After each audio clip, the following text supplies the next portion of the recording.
go. Hello, hello. Hope everyone had a nice Monday. Nice Tuesday. Hi, Nan. Ugh. There we go. Yeah. Here we go. Okay. Going to do more sprites today. I had stuff I wanted to get more done of today, but then I spent most of the day finishing that Spider-Man Friends drawing. That had to take precedent. I did a lot of it yesterday. I wanted to finish it, so I was like, that takes precedent over everything. Ugh. I really don't know why the camera is having a hard time these past few days.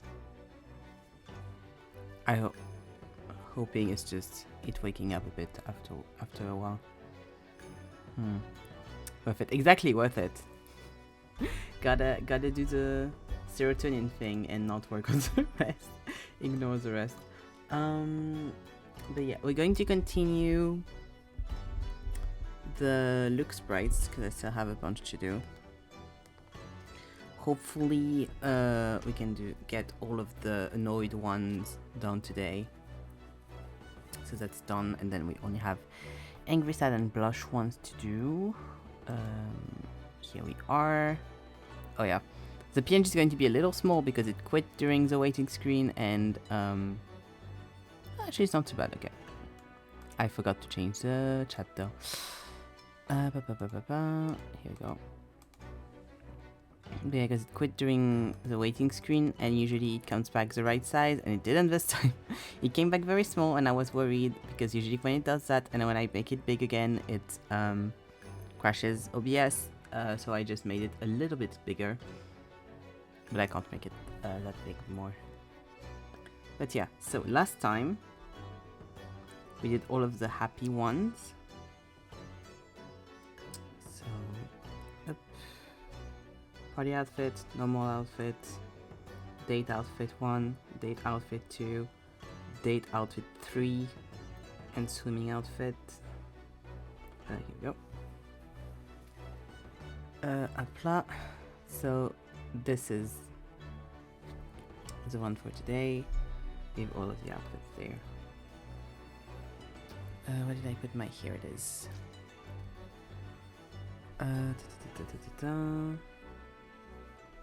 It should be black, but just in case. Up.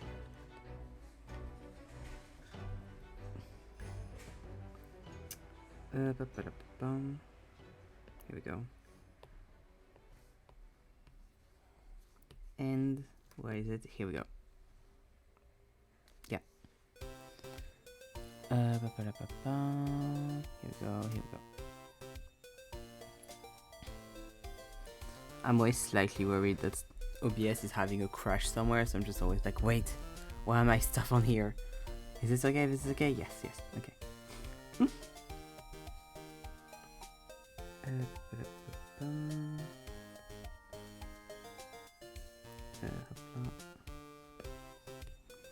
And you're going to go on the side so I can look at you when needs be.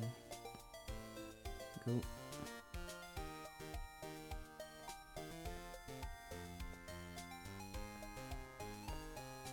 And here we go. Okay. It's also going to have to be making sure the sprites look like each other, which is always a tall task.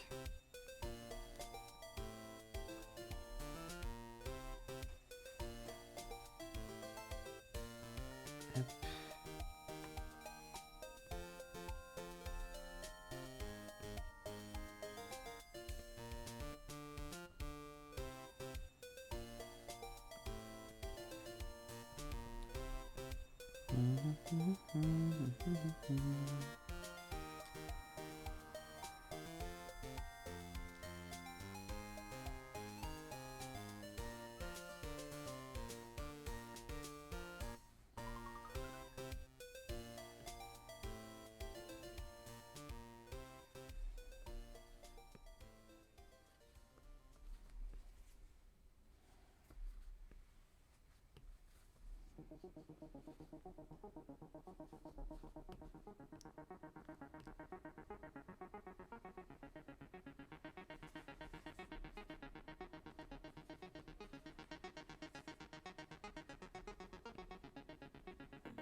God.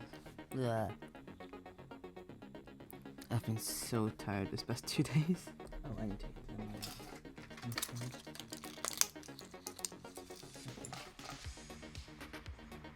But yeah, I've been so tired this past 2 days. I'm like,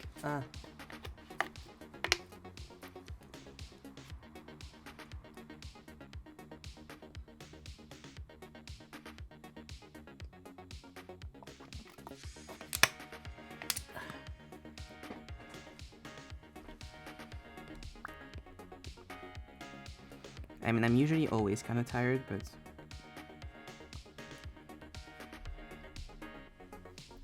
afterwards always comes in like rushes and stuff, and so it's like, oh, I feel like you're getting hit by a truck.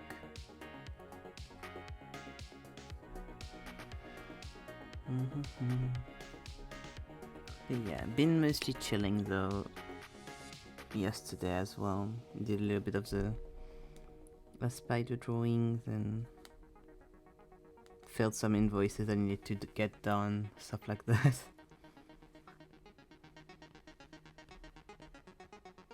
Admin day a little bit.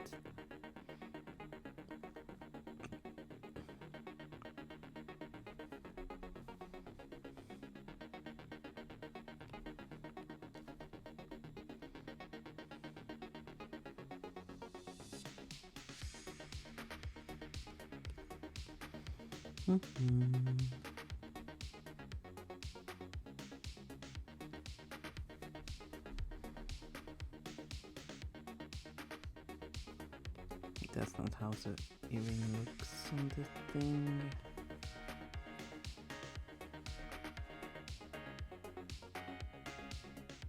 More like that. Here we go.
Yeah, here, apply.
The other day I watched, because I am going kind of through I was saying that the other day, but I'm kind of going through the animation movies that I have on my like to watch lists on Netflix and such. And so I had never seen Up on the Poppy Hill, I think it's called. And I was like, I know people say they're very disappointed in this movie, but it's probably just going to be okay. It's probably going to be fine. And yeah, the movie overall is quite good. There's just one big fucking point that's just very useless that takes half the plot, and I was just staring at it the entire time, being like, "Is this where we're going this way? Okay, what the?" And I was just staring at it the entire movie. I mean, figuratively speaking. Just being like, why would you make that choice? Why would you do that to your characters? Why? Why? God, and it's in that moment that I'm really fucking sad that I know that a lot of people just think Ghibli and Miyazaki are the same thing. Because, no. God, it had so much though that it could have been really a lot better and stuff with just that thing taken away or changed just a tiny bit. It would have been perfect, but no. Need to put that in. Ugh. It's such a shame because the movie overall is like really charming and really sweet, and like you just have that and you're like, why? What was the point? Who? There's a scenarist or like the director that I need to go and talk to, because like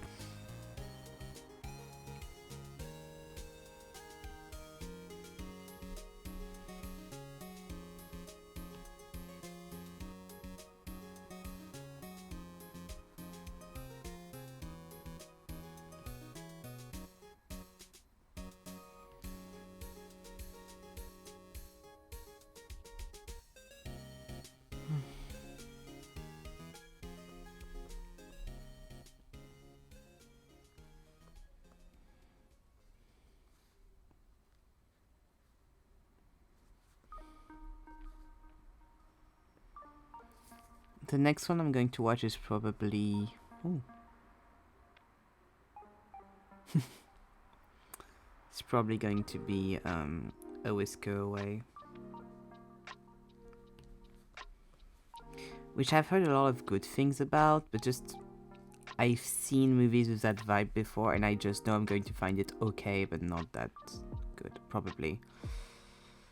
Because it seems just kind of like... I have a hard time a lot of the time with movies that are described as like, oh, this is just like a Miyazaki, because I'm like, I just know it's not going to be one. And if the movie maker is actually doing their own things, then I'm like, okay, that's fine. But you can tell when some are trying to like recreate kind of that formula to like kind of have that title, which I understand because it's a title that makes sell a lot, but they usually miss. And so it just becomes kind of like a boring thing. And also it like... it feeds off that idea that Ghibli is just cute little stories that are like really with lots of hope, and just very sweet little stories that are very aesthetic, and it's all an aesthetic and shit, which it's not. It's so deeply political.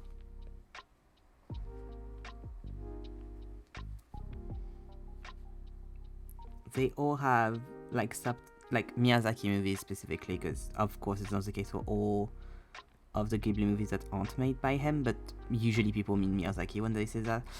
And all Miyazaki movies have like very explicit fucking political messages, either about the environment or about war or about humans and humanity, or about weapons, about all of that, about like the human condition. And people just, because they've seen fucking Spirited Away and didn't look past the first layer of whimsy of Totoro, and they just go through and are like, oh yeah, it's just all cute visuals and like fantasy stories. It's like, no. House of Castle is about the Vietnam War. Princess Mononoke is clearly about industry taking over nature. I mean, the most obvious is The Wind Rises, which is about World War II, obviously. But like, God. Porco Rosso.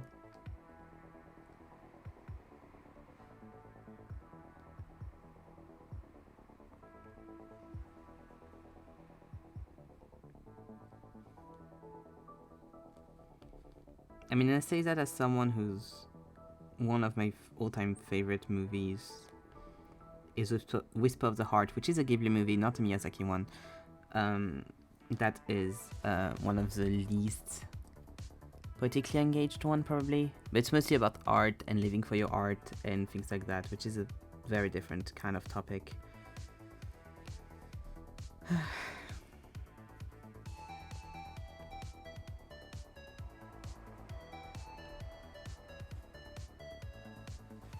Like, even something, I mean, even, obviously not just even, like, it is a really good movie, I really like it, but like, even like something like The Cat Returns has a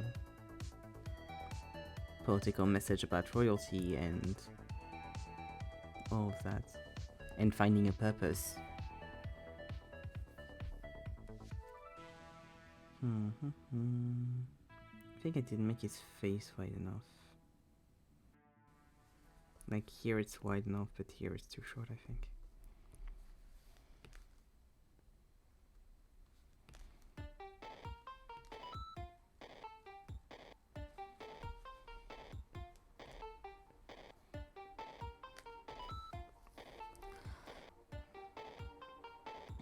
And like, it's a mix of things of why it became like this, like the popularization of lo-fi girl and aesthetics and just trends and stuff online.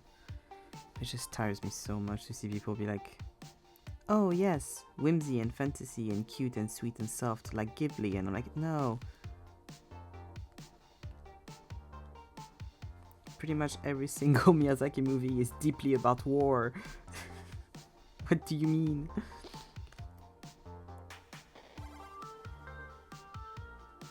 Like, he literally refused to go get his Oscar for Spirited Away because of this. Like, what do you mean?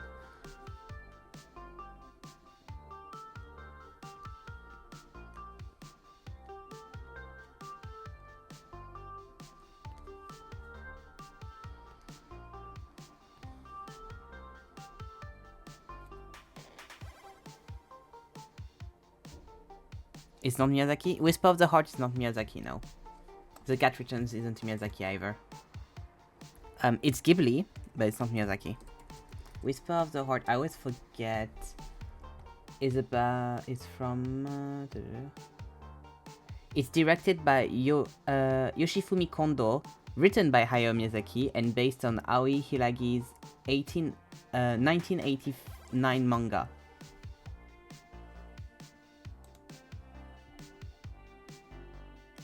Called Mimi o Sumaseba. Produced by Studio Ghibli and distributed by Toho. It's Kondo's. Whisper of the Heart is Kondo's only film as director before his death in 1998. Oh yeah, that's that guy. Oh, that breaks my heart. Studio Ghibli had hoped that Kondo would become a successor to Miyazaki and Isao Takahata. A spin-off film, The Cat Returns, was released in 2002, which focused on a minor character of the film, the Baron. Yes.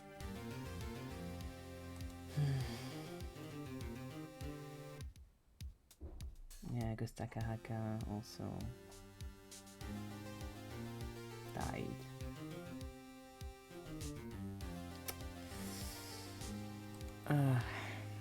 But yeah. I never remembered who it was, director that they hoped would become the new Miyazaki and then died prematurely. Because there's multiple of them, sadly, throughout Ghibli history, with whom that happened. because of lots of reasons, but mostly because of how hard it is to be an animator and how like brutal that is. But yeah,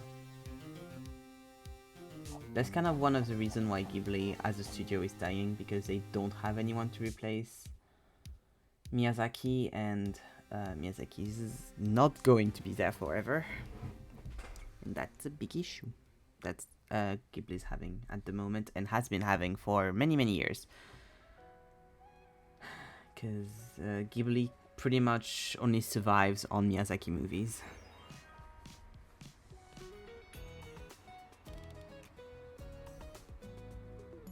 And on Miyazaki father movies, not Miyazaki's son. I haven't looked that much into like the whole thing with his son. Yeah, not an easy position to replace, very much so. Very much so. I haven't seen the movies his son did. I know they're not as good, and I kind of know a little bit about the drama, quote unquote drama, obviously. But yeah, it's harsh. It's hard. That's a good life. But yeah. Because isn't it also the... Wait. Summer's Wars. Summer's War. Is the director for Summer Wars also dead?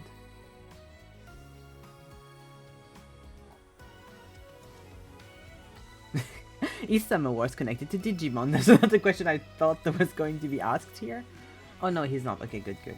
Oh, is it that did Belle? I didn't know he did Belle. Okay, good. He's not dead. Because I thought he also had that kind of thing. The guys that did Summer Wars and Wolf Children, and The Girl Who Leaped and The Boy and the Beast. Because I mostly have seen. Oh, he did Digimon Adventure as well. Okay, that's why. Apparently he's going to do a movie called Scarlet soon. That's going to come out this year. And he did Belle more recently. I haven't seen Belle, but I kind of want to see it. I've seen The Girl Who Leaped Through Time and The Wolf Children and Summer's War from him, though. This guy looks pretty cool. In April? Wait, it's already out? It's set to release in November 21, 2025 in Japan and on December 12th globally. Okay. Yes.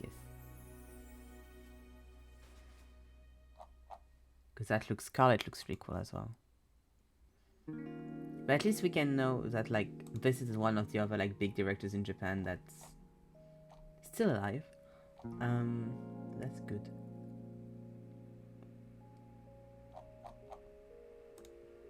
But yeah, he's 3D now. He's doing 3D. He's not doing 2D anymore.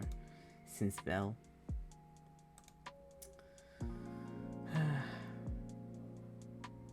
What's the name of the... Because there's... Because I didn't know if he was Ghibli or not, Mamoru, but he's not. Mamoru Osoda. What's the fucking name of the one I don't like?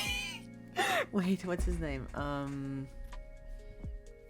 The movie's Your Name. I thought Your Name was okay.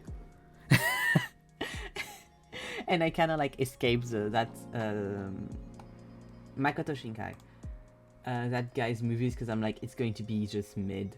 The Garden of Words was better, I think, than Your Name, and I haven't seen Suzume. Suzume looked like a fucking trip. But didn't he... Was it him that... Because there's... Sorry, I'm not finishing my sentences. There's a guy that's also a big Japanese director that was sent to prison recently. And I don't know if it's him.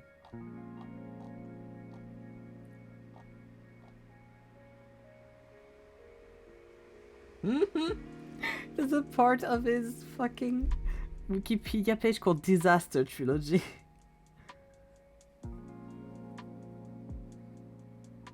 Yeah, it's not him. Oh no, it's not him. Oh, they named Last Room after him. Okay, good. Okay, that's not him. Good. Good for him. I was like, who went to prison recently? What happened? Wait. Japanese director prosecuted.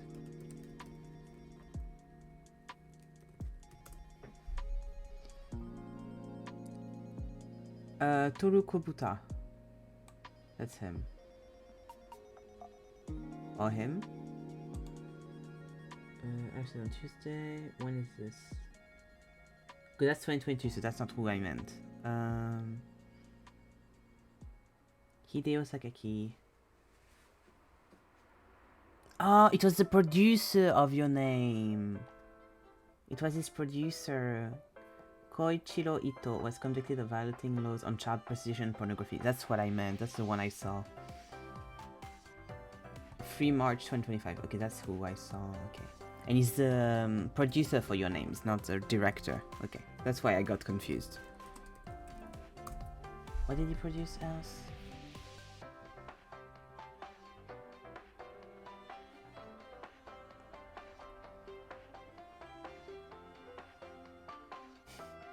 Apple TV giving me... Oh, IMDb, here we go. Yeah, Your Name, Suzume, Garden of Words, Children of Time. Okay, yeah, so it's all those movies. It's all of those things. And like a bunch of other stuff. Okay. And he was a producer, okay. And he's sentenced for 4 years in prison. Ugh.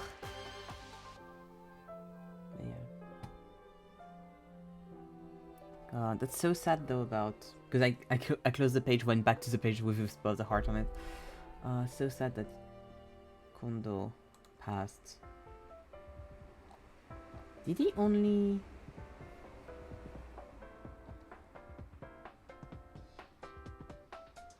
Oh, he participated he worked for the production of Future Boy Conan.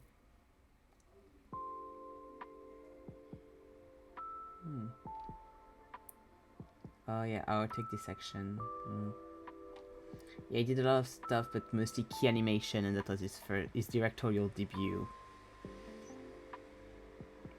Of course, he worked on like storyboards and concept art for Forever Fireflies, Kids the River Service, Porco Rosso, Only Yesterday, Pompoko.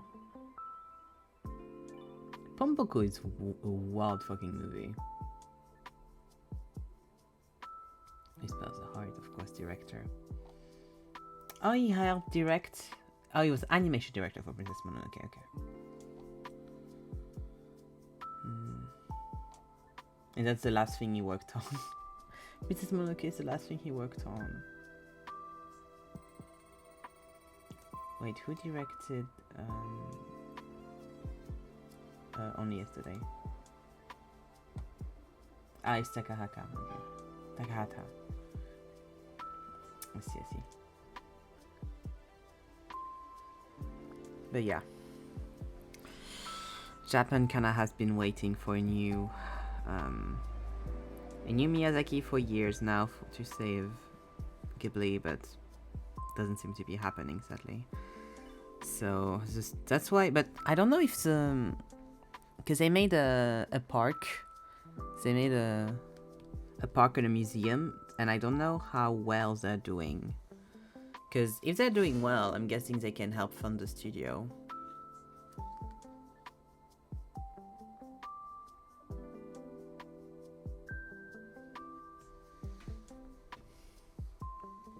But I don't know how much of a success they are.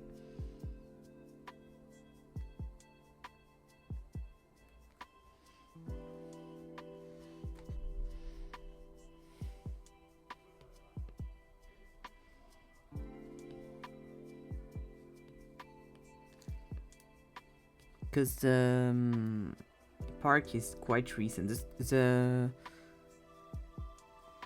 museum's not that recent, but the park is quite recent. I think it opened only this year. Or like a few years ago. Because I remember seeing announcements for it at the same time as the Mario one. The Mario's more recent though.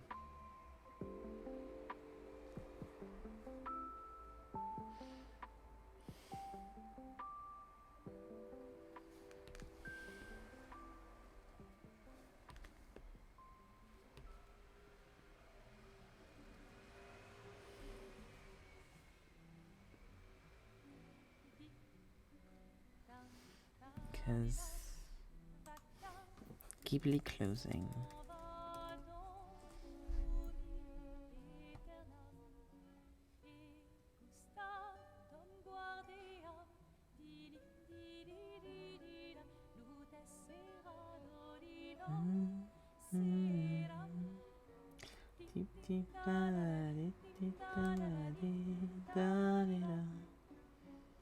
Ah, yeah. Companies acquired. In 2023, companies acquired part of Studio Ghibli.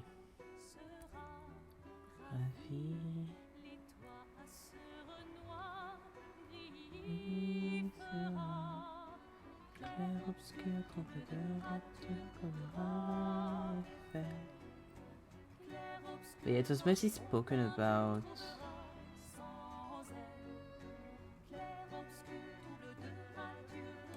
a few years ago.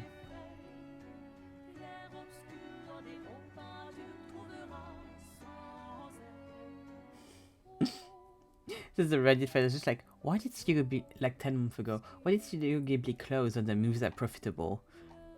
And and most of the response are just, they didn't. They really didn't. But yeah.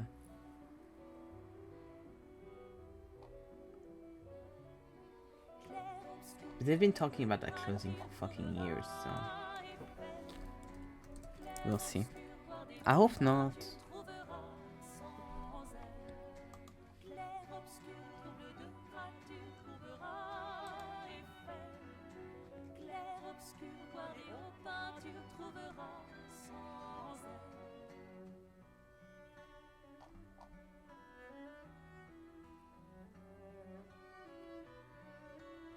Yeah, and of course Miyazaki has hinted at doing a new movie, which he always does.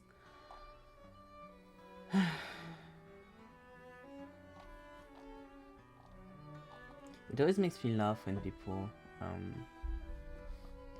are like, oh my god, this is Miyazaki. Because at some point it's going to be, because he's starting to be really old, but like, when people are like, oh no, he's retiring, he said he's retiring, because he said that since the first movie he's ever done.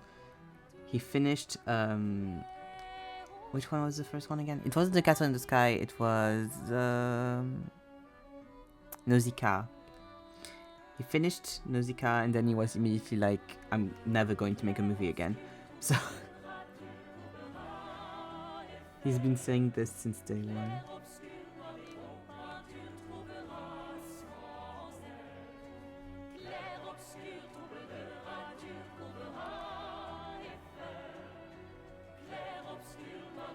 He's in an eternal state of working on a new movie while also being done with movies. Yeah, exactly. I'm guessing at Ghibli they have like this 3-month like thing of when this like amount of month where they know they're like, okay, yes, you're done. Yes, Hayao. Yes, of course you're done. Yes, Mr. Miyazaki. Yes, you're done. Of course you're done. No, you're not making any more movies. And then they just wait like 3 months and he comes back with like pages full for this new movie and they're like, okay, let's go. Because was Mary and the Witch thing like also Ghibli? Mary and the Witch's Flower, was that Ghibli? No, it was Ponok, Studio Ponok and Toho. Because that wasn't great. I haven't seen it, but I was like, Ariete is Ghibli though, right? Yeah, because it's Miyazaki. Ariete is Miyazaki. Oh no, it's Yune Bayashi, it's not Miyazaki. I thought it was Miyazaki.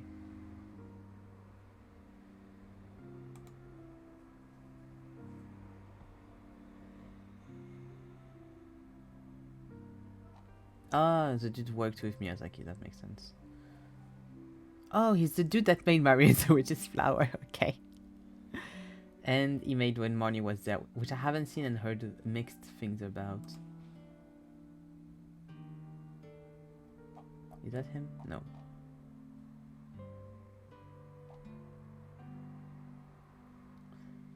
He was a director and animator formerly for Studio Ghibli. He did do Ariete with Ghibli.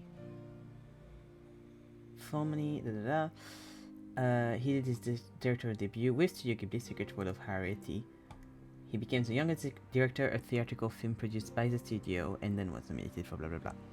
Ayati is also written by Miyazaki, like Whisper of the Heart. Oh, nice. I feel like he wrote a lot. Like, I feel like he tested directors that way. Like, he writes the script and then sees how they direct it to see. To, like, as a test thing. That makes sense. The dude... Why did they say... What? Dude is still at Ghibli. He hasn't left Ghibli. They say left Studio Ghibli in December 2014. After 18 years and established Studio Ponok in June 2015, his first film as director at Studio Ponok is Mario and the Witch's Flower, which was mid. From what I've heard, I haven't seen it, but makes sense because he didn't have anyone to write it for him. But then it also says in like his movies that he worked on key animations for The Boy and the Heron. So he came back to, and he also worked for The Wind Rises. So he came back to Ghibli for that then. That's curious. Did Miyazaki also write When Money Was There? Maybe, oh wait. I'm thinking something. Brain is being funk. No, he didn't, okay. Secret of Rarity. Is it a case of like, it was produced in Japan, Secret of is a 2010 animated fantasy film directed by Yone Bayashi. Feature film debut, director animated by Studio Ghibli and the Nippon Television Network. Toho, a bunch of things, and a bunch. Screenplay by Hayao Miyazaki and Keiko Niwa. Based on The Borrowers. Okay.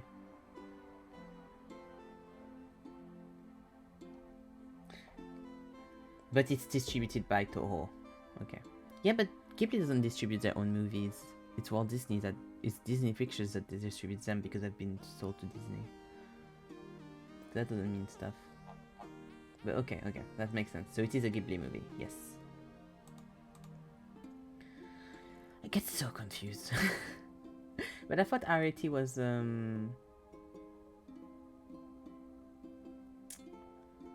thought Arity was ah fuck, I'm so sorry. Was a Miyazaki one, but since he wrote it, that makes sense. Also, fun fact, if you're watching Ariety with the British voices and not with the American voices, it's Tom Holland that plays the guy, the main guy that voices him. It's not the American voices though, it's only the British ones. The only thing I really remember about When Marnie Was There is that I was thinking, ah yes, lesbians, until, oh, your grandma? Okay, then. It's been a while since I watched it. Yeah, I remember people, like, being very adamant that they were lesbians when the movie came out, and then I refused to watch it because it wasn't Miyazaki. I'm a bit of a snob, if you hadn't noticed yet, and so something I did with a lot of Japanese movies is if it looked like it could be a Miyazaki movie, but it wasn't made by Miyazaki, I wouldn't watch it. Which is why it took me so long to watch Whisper of the Heart, even though now it's one of my favorite movies of all time. Fucking love Whisper of the Heart. That's your grandma, okay then. Literally, I mean, different plot, but pretty close to my reaction to On the Poppy Hill. Honestly. Oh god, I don't want to watch it, but I might at some point. Since I haven't, you know. Ugh. What's your favorite Ghibli and or slash Miyazaki movie?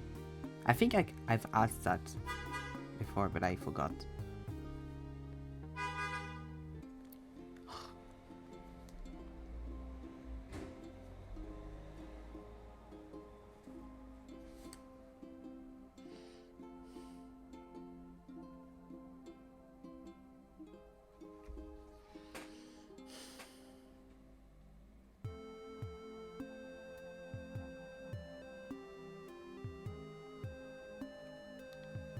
Your fave is Nausicaa? Nice.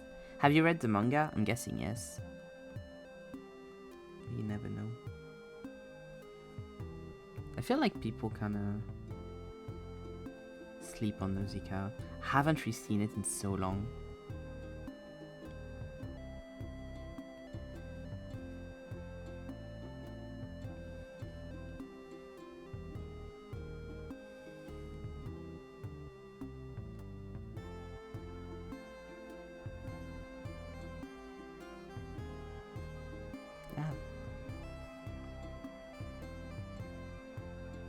Not yet, actually. I was planning on reading it and then just forgot about it.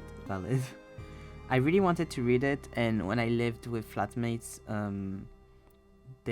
someone had them, and I just always forgot, and I never did it. So same.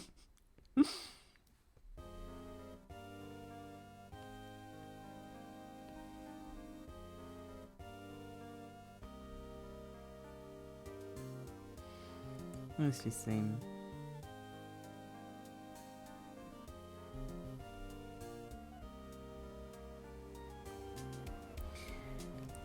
I only know, well, with you now, I know 2 people whose Nausicaa is their fave.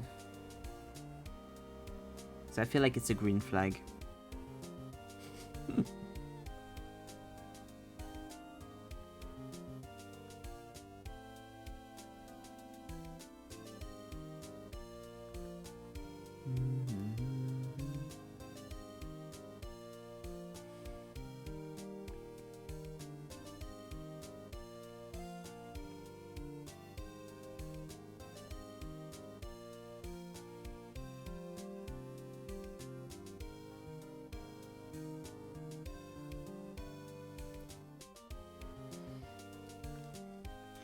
I feel like the one... Now there's 2, which is a bit annoying.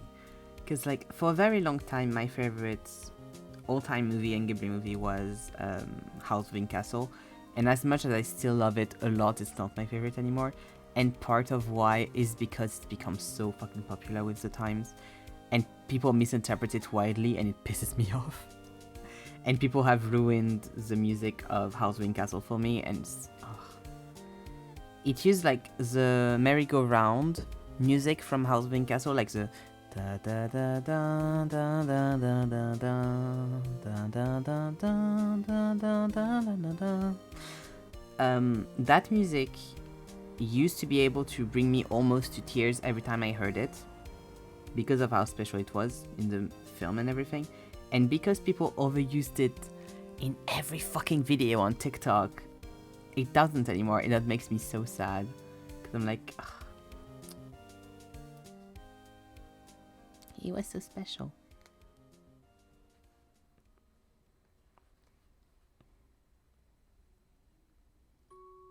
And I've seen it too many times also as well, so...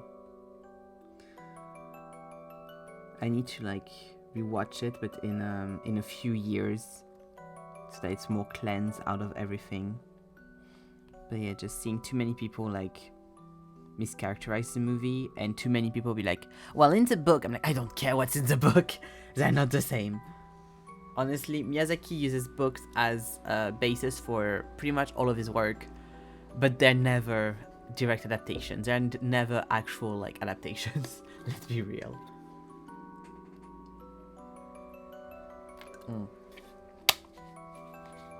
So it pisses me off when people do like, oh yeah, but in the book it's not like that. It's like, yeah, he didn't try to adapt the book actually that much.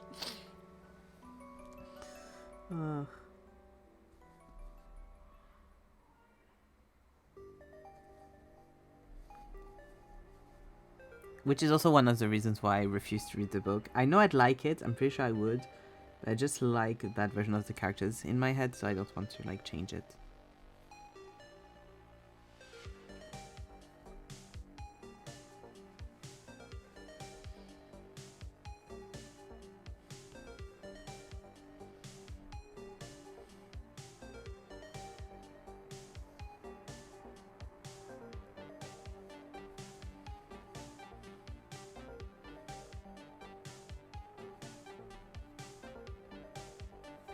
Yeah, I feel like when people say their favorite Ghibli movies or Miyazaki movies are either House of Castle or Chihiro, I squint my eyes and I'm like, explain me why. Is it because it's the only one you've seen? Is it because you think it's whimsy and cute? Or is it the actual reason because the movie's really good? I'm like, those two I'm always like on the fence. Castle in the Sky is almost there. Totoro can be slightly a red flag because I'm like, that's the least political one. Why is that your favorite? And Kiki's Delivery Service is kind of with Castle in the Sky. It's like, depends. And the other ones I'm like, okay. Like Nausicaa, Mononoke and Wind Rises, I'm like, okay, yeah. I get it. Boy and the Heron as well. I mean, it's too recent, I feel like, for people to be people's favorites, but I did really fucking love it. It was really good.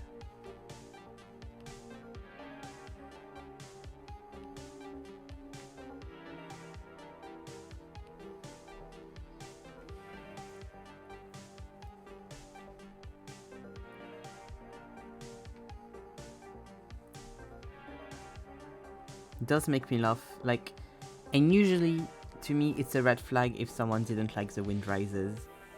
Because I'm like, you cannot like it because you wanted something more fantastical, I get that, but so many people hated on it because it wasn't fantastical and more like down to earth with like war and stuff, and I'm like,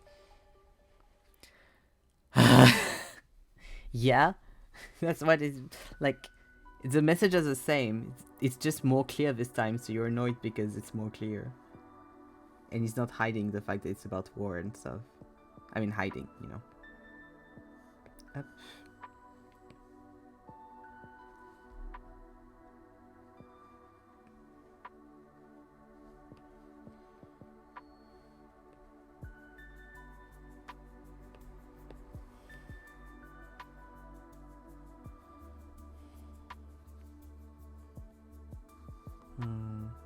Did I make his chest too low? Maybe a little bit. Needs to be a bit higher.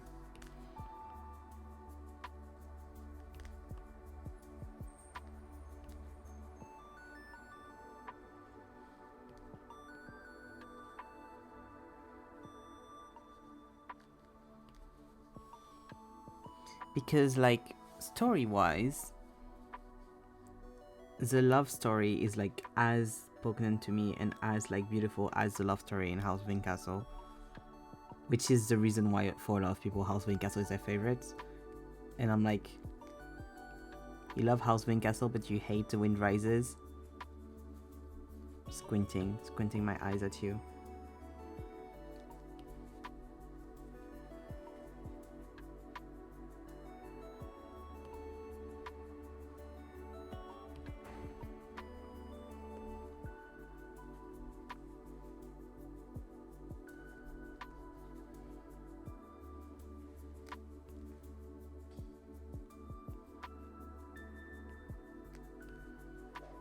I actually don't know which one is Zeke's favorite, I'm realizing. I should ask him.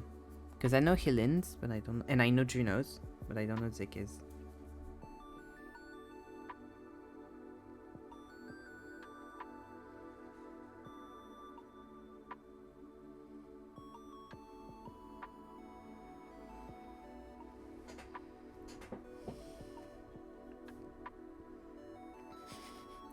I said, what's your fave Miyazaki?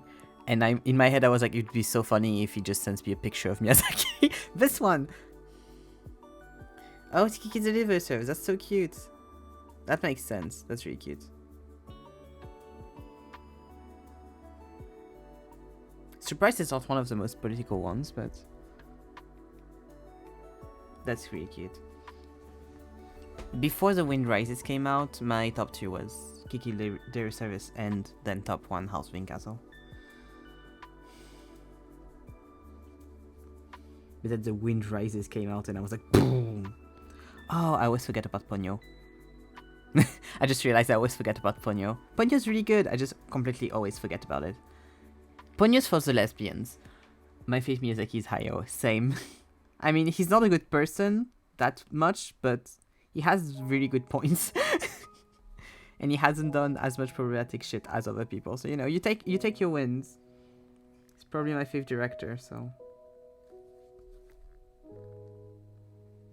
Like, I feel like when you like Japanese animation and when you like Ghibli and Miyazaki, it's hard to put it on the same, like, level as live action in my head. I'm just like, it's just so much better. Like, camera-wise and stuff, and color-wise, you can't beat gouache backgrounds, like, just too gorgeous.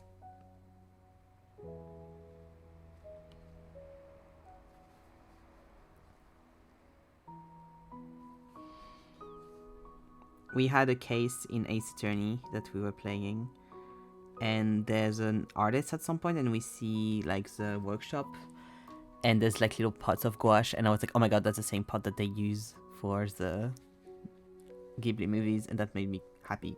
And I was like, yeah, oh my god.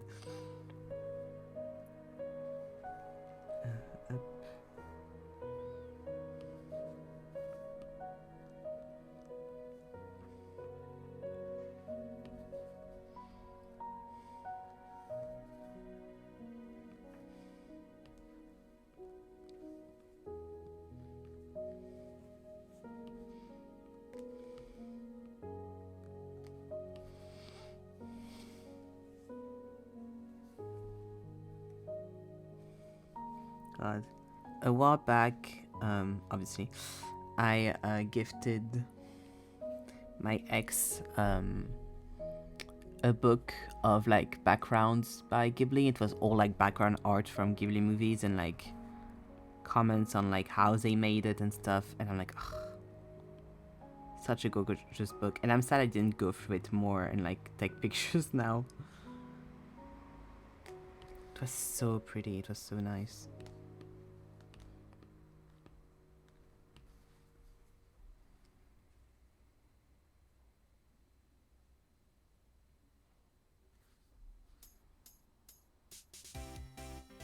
I should still have the website. I got it from Save somewhere though.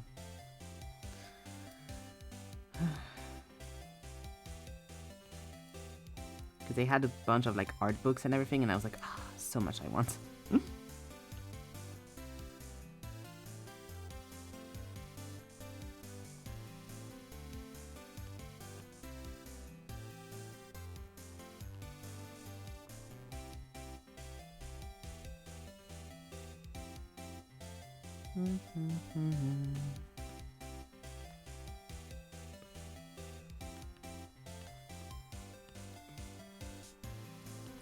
That.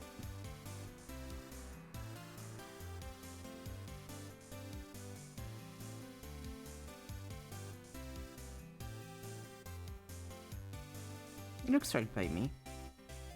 I can probably just copy and paste the freckles. For being honest with ourselves. Up.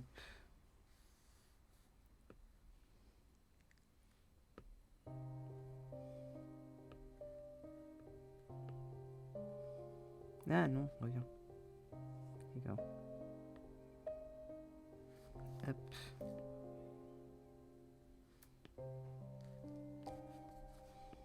Yay. Ok. Alors, alpha lock. And time to do all that. Hop.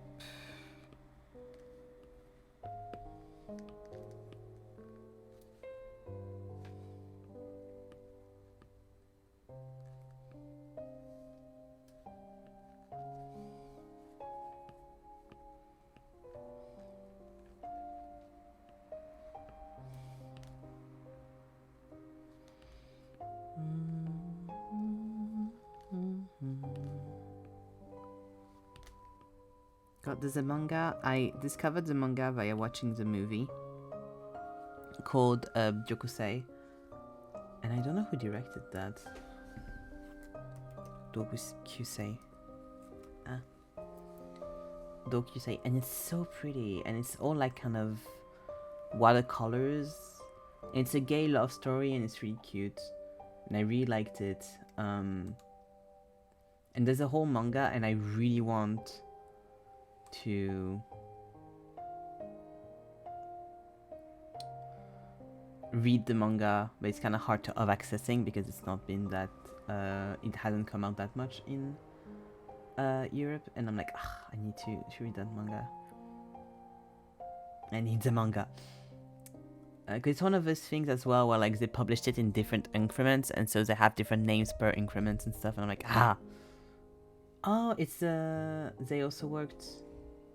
She also worked freelance Japanese animator and director, and she also worked on Kill la Kill, Pension Stalking, Darling Fran, Fujikomine, I don't know what that is, and Penguin Drum, but more importantly, Dokusei. Person, IG, and Gainax. I see. But good for you, madam. Good for you, ma'am. But yeah, and she directed Dokusei. Of course, it's like a bit different because that's a adaptation of a manga. So obviously, you don't really need. I mean, you have a whole work of adaptation, but it's a bit, I'm sure, a bit different than making your own original movie from, or from a very loose base medium, like Miyazaki does. That doesn't have any visuals. Up.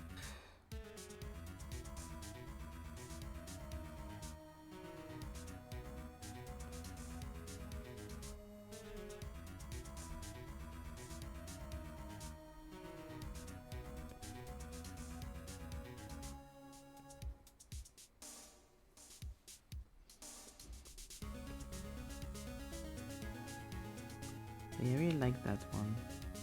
Also, it's very short. It's just an hour long, I think. Yeah, it's like exactly an hour.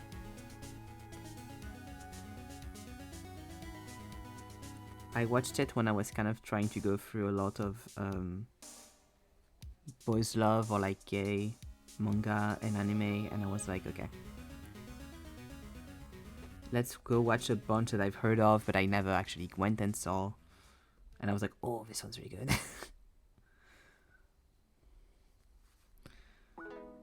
Because honestly, it's becoming, I mean, it has been kind of rare to have some that are just like nice and sweet and don't include like heavy amounts of trauma or homophobia or the cliche, but I don't know if I'm gay storyline, and it's starting to tire me to have those like things like running around and running around. So when I find one that doesn't have any of those things and is good, I'm like, yes, fucking hell.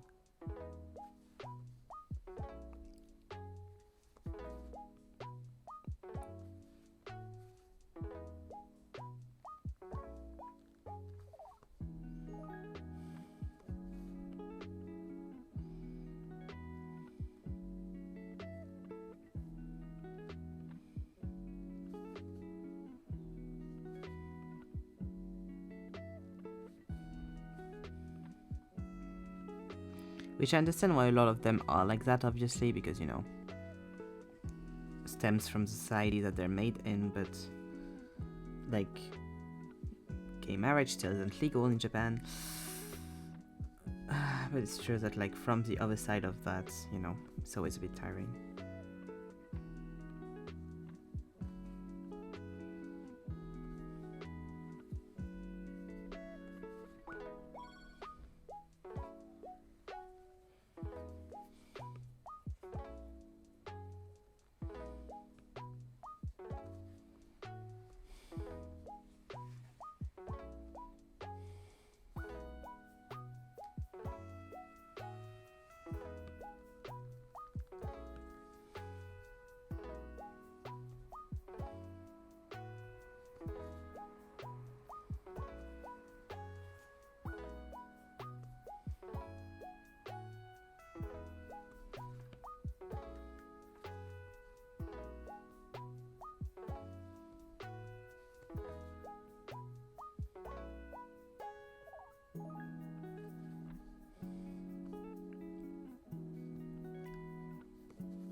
Is that all? I think so. I just need to do like one more little hair thing because that looks weird. But apart from that, there you go. Apart from that, I think we're good.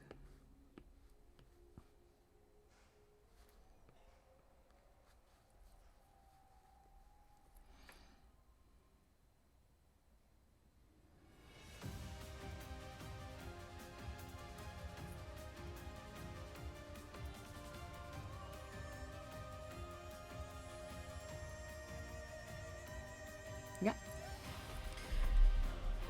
Okay. It took me an hour because I kept looking at that Miyazaki shit. So just up. Go.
God, it's so annoying. I have a thing on the tip of my tongue that like my brain is like, oh yeah, you wanted to speak about that on stream, and then I'm like, I don't remember what that was, and I'm just trying to dig and dig and dig in my brain. It's just not there, and that happens so often. The amount of time I have like, oh yeah, I should speak about that on stream, and then I forget.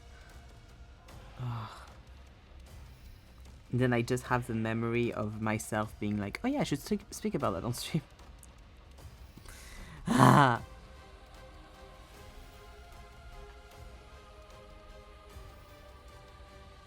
Almost every stream, honestly.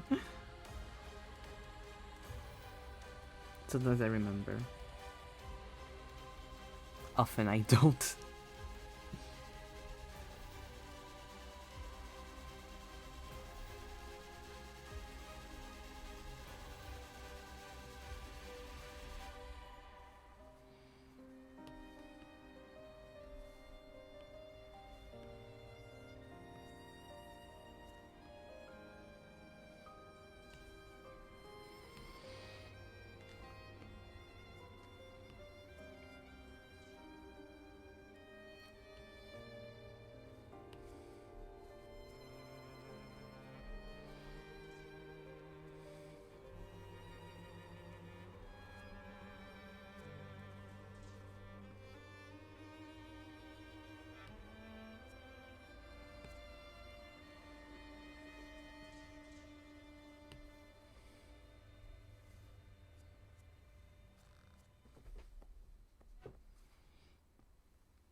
Oh fuck, I mixed them together.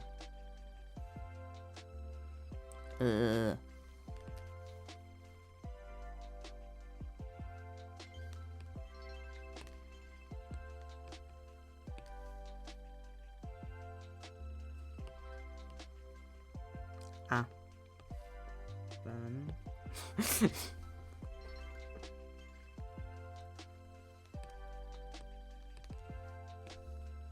we go.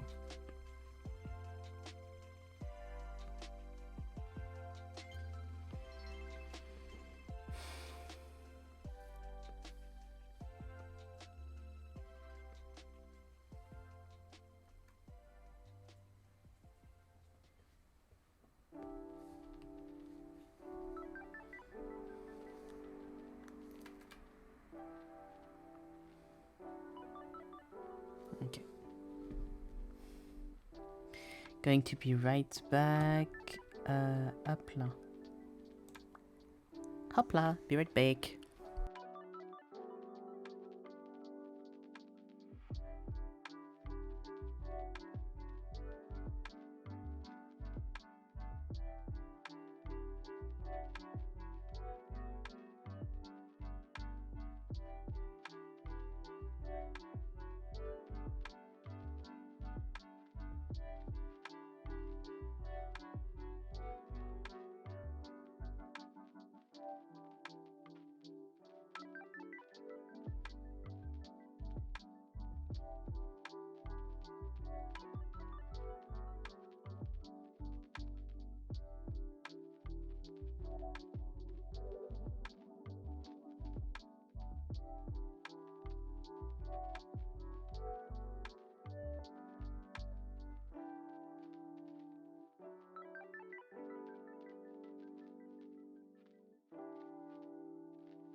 And I'm back.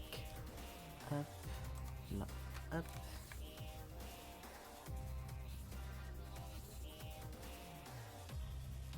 Up. Hip plan.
Ah, oopsie. There you go.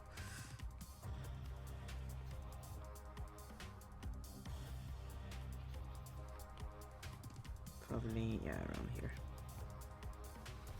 How did I make it last time?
Okay.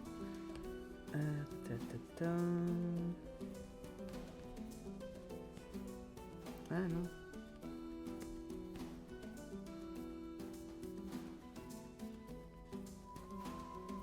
There you go.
when I'm doing the like everything for the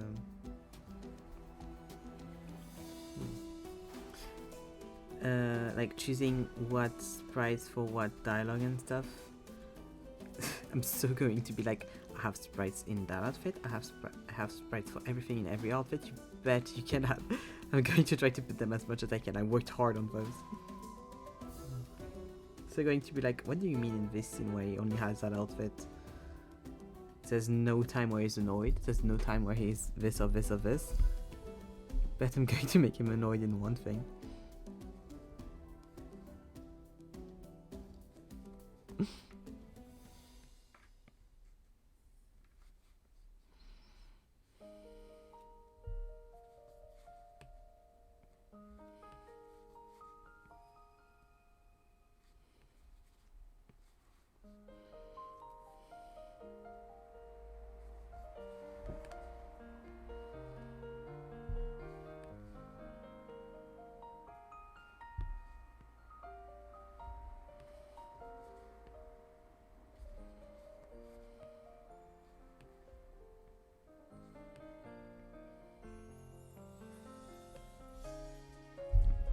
I did a silly thing the other day.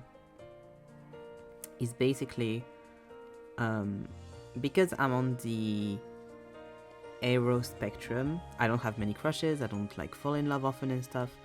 And something that I thought would be funny is to do like a graph of crushes and when I've had them, because I thought it'd be funny to see like the opposite of like where most people you start having more crushes after a certain age because of puberty, mine goes down. And like the amount and stuff. I thought that'd be funny, and so I did it, except when I did my little thing like that, I just did like that on a big like square canvas, and I just did like the years like this, and obviously I'm 25, so it goes up to 25, and I just did the same thing for both. So this also went up to 27, which that one was a number of crushes. And so everyone's graphs look very like, because obviously no one has 27 crushes in one go, and both Hidden and Zeke were like, why the fuck did you put it up to 27? And I was like, I don't know how y'all work. I don't know how people that aren't on that spectrum work. Maybe you have fun at some point. I had hopes for you. I don't know. I don't know about your life. I don't know how you work. So everyone's graph was so sad. But I think that was great. I think that's what makes the graphs great. I think those graphs are great. Makes me very happy. Also, the first one I did, I did it like a mathematics one. So instead of like being like 0, 1 to 0 and stuff like that, it was like, wait, up, going with like dots like this or whatever. And so instead of doing like this and like this if you have 0 afterwards and stuff, I did it like that. So there were places where there was like, there's no here, that doesn't exist. It's either you have one or you don't have one, but it doesn't like go, except if like the crush stays, but that's different. And so at first it was like this, and I was like, oh, that makes it look like it's more than it actually is. And so I redid it like quote unquote correctly. And that was really funny to me. Because there were places where there's just like one line for no reason.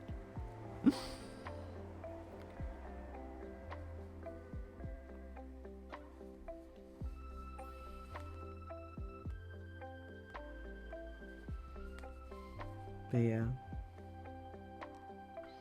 both Helen and Zeke were so on, like so focused on the like, why did you put 27? Why did it go up to 27? And I was like, well, at some point I got to 10, and I was like, that's going to be a bit over what anyone is going to have, but that's like, I was like, that's not realistic, and then I just continued because I had space.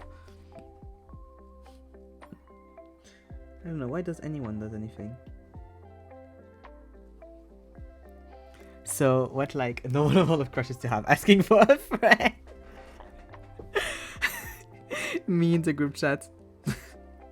At once. I don't know. Because that's the thing, is like, if it was 27 over your entire life, like, that's fine.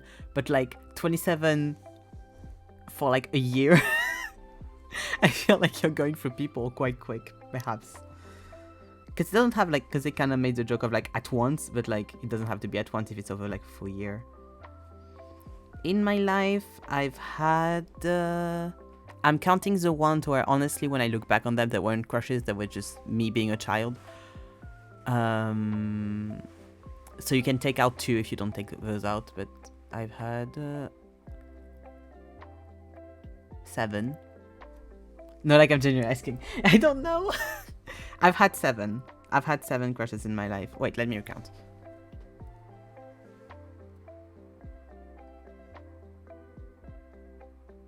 Yeah, 7. And 2 are like in parentheses.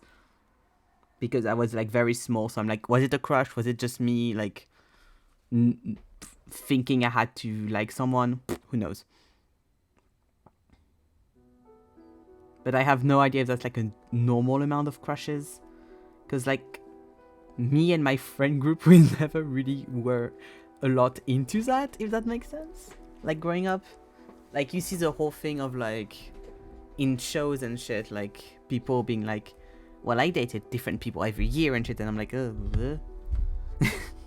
And I went through high school having 0 crushes. So, you know, I have a big, like, gap in, like, middle school to the end of high school. Well, like, I just, nothing happened. I don't think I would ever even get up to 7. So ever, I was like, ever? Even honestly, like some of them, like more generally would be 5 probably. And I don't know, I just had a spike after high school where like I had crushes on 2 people like quickly after each other for I don't know why. It just happened. I think it's because I started becoming friends with like-minded people and that helped.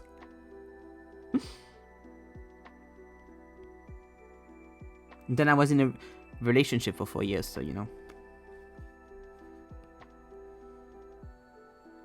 But I don't think there's like a number, you know, to get to, quote unquote. Just vibing. Because I feel like it changes, like it depends so much also if you've had... Hi Antoine! I think it depends so much on like if you've had relationships or not as well. Because obviously if you've been like in a relationship for the entirety of your high school or like one... Because people have like really fucking long relationships. Obviously, that's going to limit your amount of crushes because you're not going to be looking for someone else. So I feel like that affects it as well. Quite a bit. Like, there's some people, they go through like the entirety of their school life with the same person. So obviously, like, the amount of crushes could be 1, but they've actually been together since they were like 7 or something.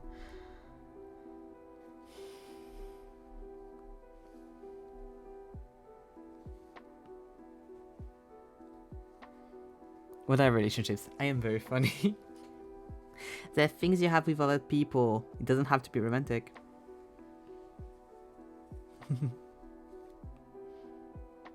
Just chilling. Basically, I'm talking about that because I did a graph on like the amount of crushes per year. Because I felt like it was funny with my experience about it being like on the arrow spectrum and all that, because when usually I feel like people would have more crushes because of hormones and puberty and all that, I had less because I just didn't find anyone interesting, I guess. And so I was like, it's kind of funny visually. So I did one, and the thing is like the graph I made, you had like years on one axis, and you had it was like this, so years were this axis and crushes this axis. And I did that on a square canvas. And the thing is like, because obviously I'm 25, it went up to 25 years. And I made this axis go up to 27, which is perhaps a lot of crushes to have at once.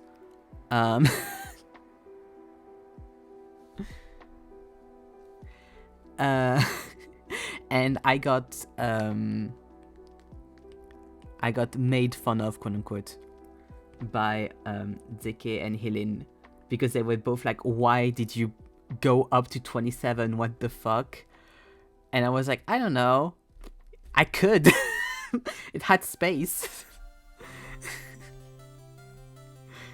27 crushes at once. 27 crushes in a year would be more accurate. So it doesn't have to be at once, but it has to be within the span of 12 months.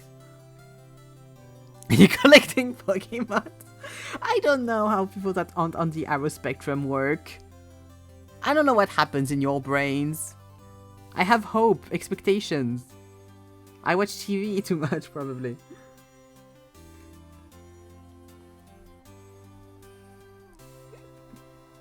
And then we went on the conversation of Nan asking how many crushes is a normal amount to have. And I said, I don't know. I had 7 in my life.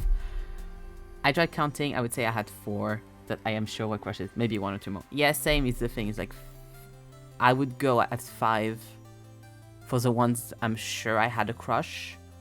4 or 5. And then the rest is just, I feel like maybe that was a crush on the instant. Was it? I have no memory. So I don't know. So yeah. And yeah, Nan was asking and I was saying, it depends so much on like factors, like if you were dating someone for a really long time, like if you had a long lasting relationship, obviously you're going to have less crushes because you were with that person for that amount of time. Depends if you go on lots of dates, all that. If you use like dating apps, that can like make it bigger because you're actively looking for people. So I feel like that makes sense. I feel like 4 is a good average. I don't know.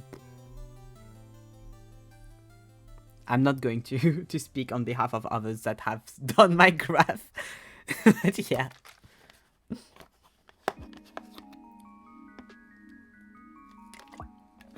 But yeah, the graph was really funny because obviously for everyone it was like very small things. Because for everyone, because of it, it ended up, everyone's were like this or like that. And that was very funny to me. Ouch. Crushes, how do they work? A mystery 9 out of 10 scientists can answer. Yeah. Because emotions and all that. It's hard.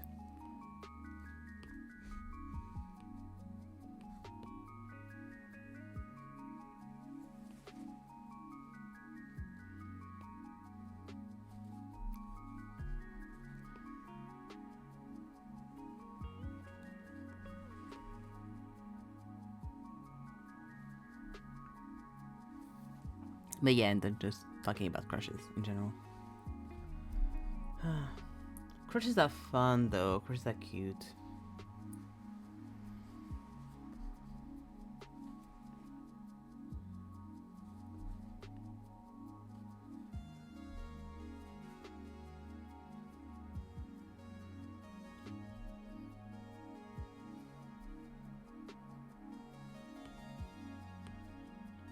Yeah. Here. Crushing on enemies is cuter. No. I mean, in fiction, yes. In other stations, no. Other things, no. I personally don't like having crushes. Oh, really? I mean, I think it depends, I'm guessing. Because most crushes I've had were on people that I wasn't planning on confessing ever to. So it's a bit painful in a way, but in the other way, I'm just like chilling and being like, oh, cute. I don't know. Crushing on your enemies is only cute in fiction, though, because, like, I don't want to be crushing on someone that doesn't want my rights to survive.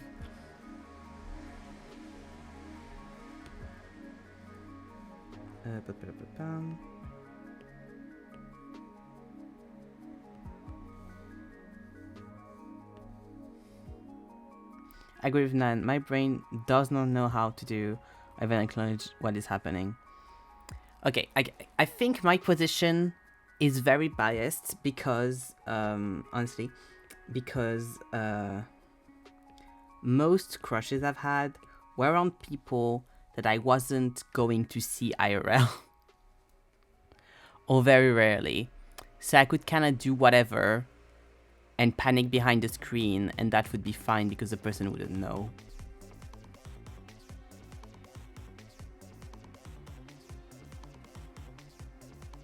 So it's fun in that way because I can just like kick my feet if needs be, and the person will not be aware. But in front of the person, I guess, would be harder. That has only happened really like once or twice, and I was like in middle school. So all the crushes where I'm like, was there even crushes? So yeah.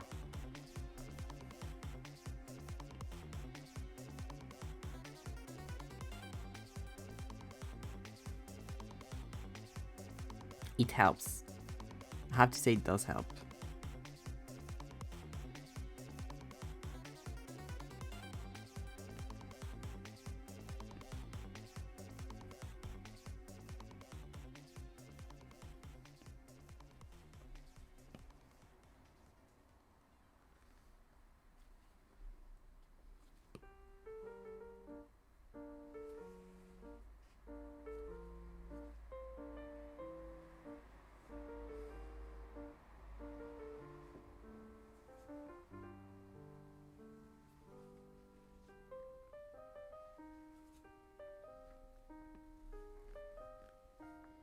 Oh, I have both, that's why.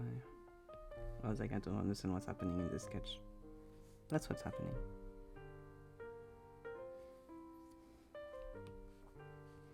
But yeah, I think it makes it like less painful if you're...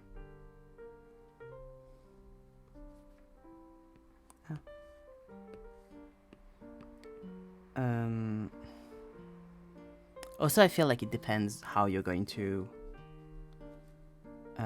act on it. Because most times I'm just like, I'm not going to act on anything. I'm just going to live my life and the person's going to live their life. And they will never know that I had a crush on them, and that's fine. So, you know.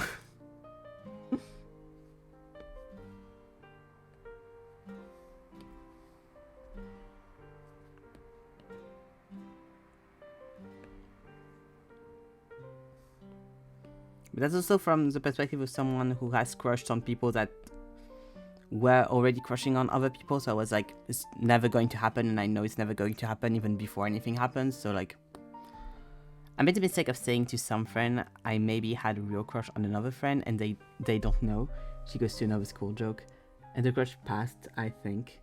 Don't feel as strong now, but they often look at me with a smile on Mercury peer pressure when I say her name. Oh, that sucks. Guessing that's the one you told me about? Yeah, it sucks when that happens. I'm lucky to have not been in that situation because I usually wouldn't tell people if I had a crush. I'm working on communicating more to others, but I did spend a large part of my life not doing that. Like literally with my ex, like Antoine can attest to this. People knew I even had anything because I had to tell people I started dating someone. So like most times I just go through it and I'm like, I just don't tell anyone, and then it's over, and then years later it's like, oh well, that happened, but no one knew who that person was because it was someone I talked to that didn't have connections to anyone else. Like, I had a funny thing though a few years back in art school because I had a crush on this guy and he didn't have a crush on me, and I knew he had a crush on someone else because we talked about it. And it was very funny because my friends that didn't know I was crushing on him thought he was crushing on me, and I was like, no, he's not. I know that I'm like I have good evidence, and they kept being like, oh, he's clearly like has a crush on you, it's so obvious. And I was like, he really doesn't, but that's sweet of you to say.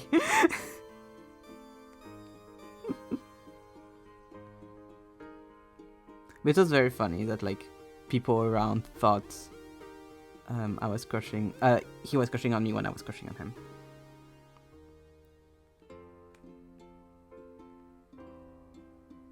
But yeah, it being like mostly digital does help, honestly.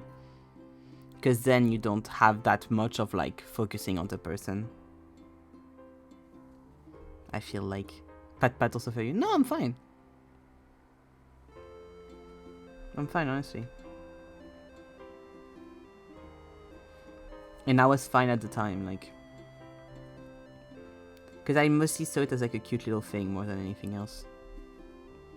And that specific one wasn't that bad because then I met my now ex a little bit afterwards, so didn't really have the crush died very organically, and then that happened, so like I was focusing on something else. I was a bit salty about that one though, because like it kind of became a ghost situation. It was weird, but I don't think it was intentional. Looking back on it, I don't know. Actually, I actually don't know. Maybe it was, maybe it wasn't. Who knows? But in the end, there's other things that made me like kind of glad that didn't happen anyway. So there's quite a few people, not quite a few people. I haven't crushed on that many people, but like, let's say that most of the people I've crushed on in the years. What method of murder did you use?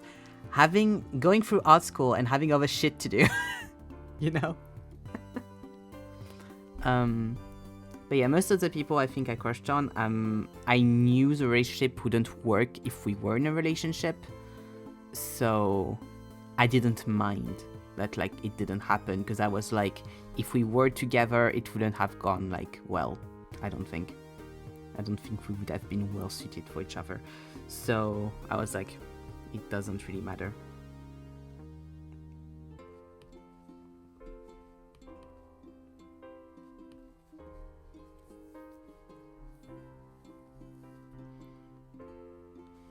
Died organically. What method of murder did you use?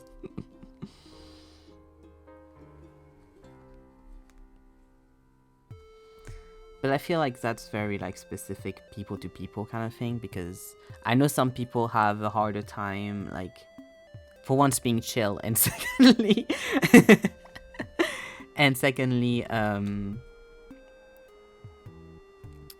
God, wait, I had a formulation. I lost it.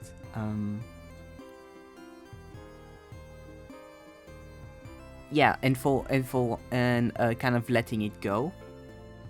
Like, I know a lot of people live crushes really badly because they know it's not reciprocated, or they're unaware or whatever, and they have a really hard time moving on. And so then it hurts because yeah, you're like kind of stuck in it. For me, that's the most annoying thing. A relationship would not work. I would not ask them out. So what the fuck am I supposed to do with his feelings? Go away, his feelings. True. Yeah, that's true. That's true. That part is a bit annoying, I agree.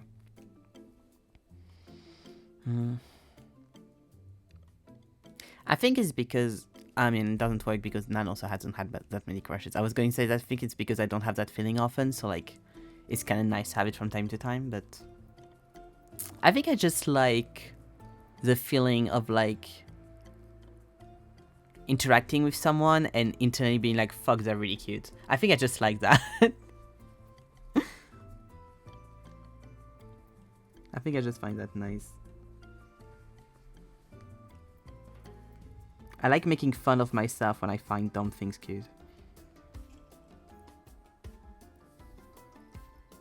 Nan does say it really well.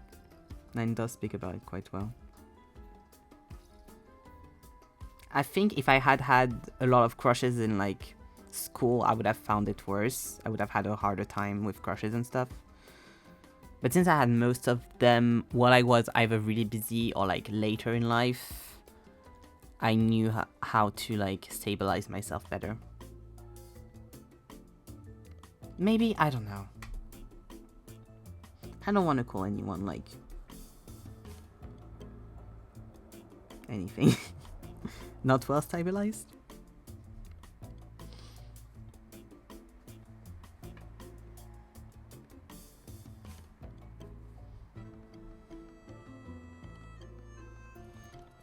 And also, like, with most of mine being online and stuff, I can reread convos, which is nice. I could, like, re-go back and be like, let me reread this was cute.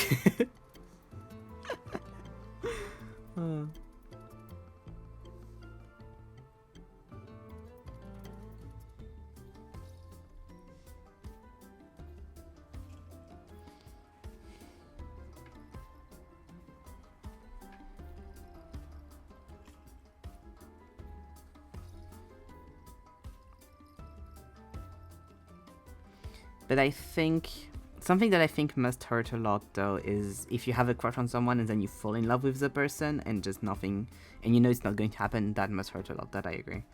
But that never happened to me, so. So the time I fell in love, I did end up in a relationship with the person.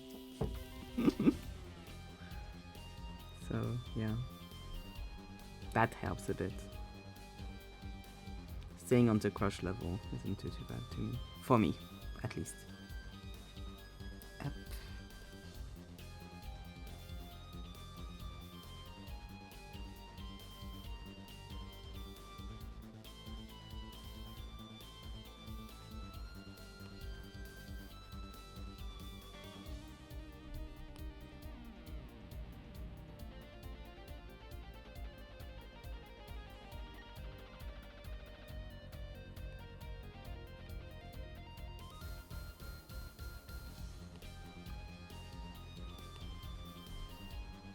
Also, the few times I've had crushes I've never seen coming, so it was kind of like a surprise of, oh, hello, you're here, welcome.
Honestly, I say all that, but I wouldn't be surprised if I talk to the Evan that we're having those crushes. I'd be like having another speech about it. I don't remember how I feel about stuff after it happened, so. Then I'm like, it was fine.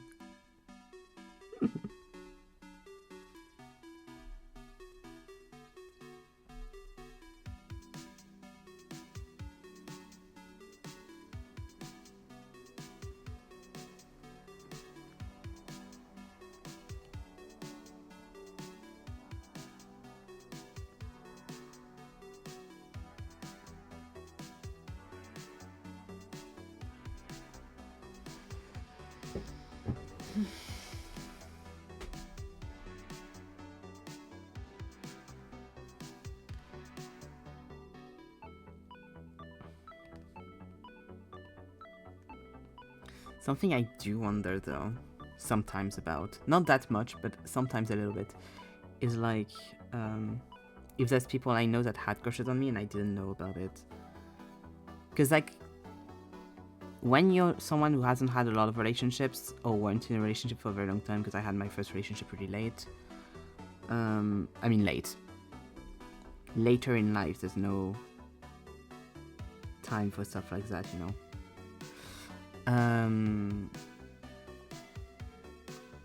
I feel like a lot of people like will tell you stuff like, oh, people had crushes on you, but you didn't know about them. And I'm like, I don't know how true that is.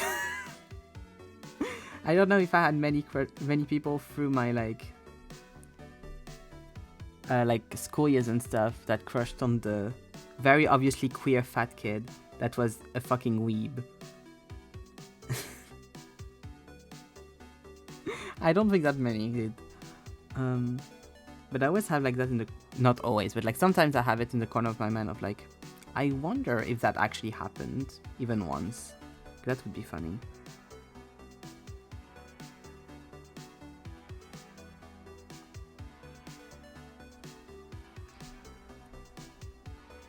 Because I've had people that confessed to me, but usually I saw it coming, so. I mean, this one I didn't see coming, but the dude was falling in love with every single person in the fucking class, so that's something else.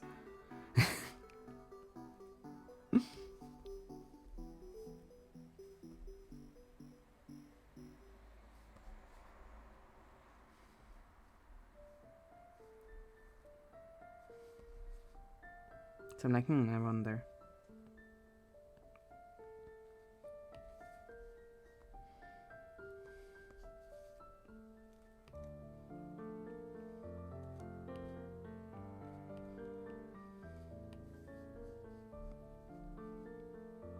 It's kind of a cliche thing, but also I was literally the one that had crushes and never told anyone about them, so. And the person never knew, so.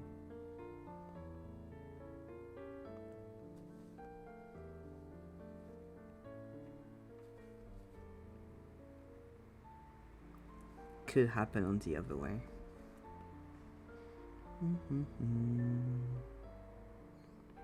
And since I'm extremely oblivious to anything, like usually even the people that I kinda saw it coming when they confessed, I was mostly like, I kinda was hoping you wouldn't.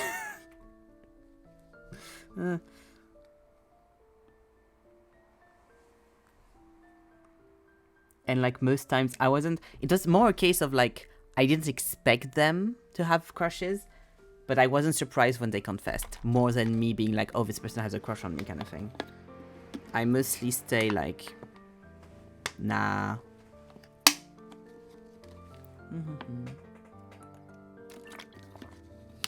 You would be surprised, especially teenagers, everyone got at least one crush on them, and can be the best detective of everything else, but oblivious as fuck for themselves, especially if you believe you see everything coming your way.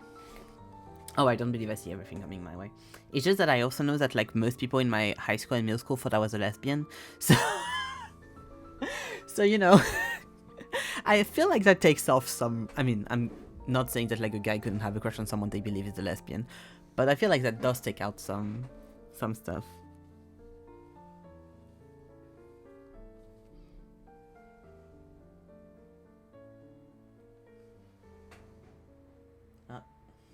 Someone's back home.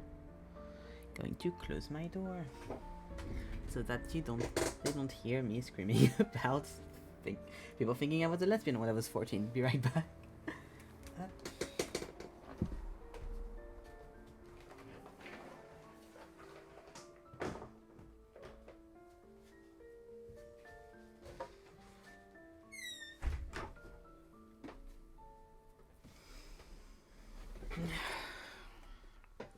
God. Someone need to teach my parents what a week is. Because, like, what do you mean you told me you were gone for the week and then you're back on Tuesday night and you left on Sunday? Huh? Whatever. Well, you gay. Well, yes, technically, but not the way you thought. Yeah. At that point, I would have thought I was bi, so it's different, but I have a memory of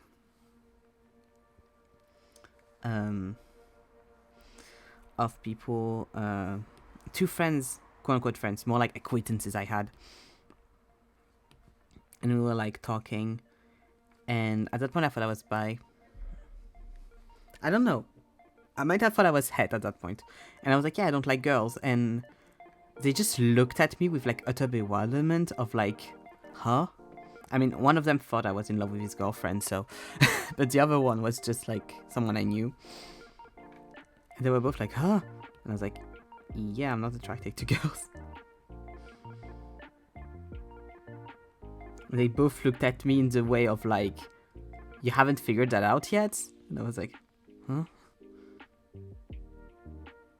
Well, joke's on you. I went back to that space. I thought I liked girl for 3 years and then I went back there.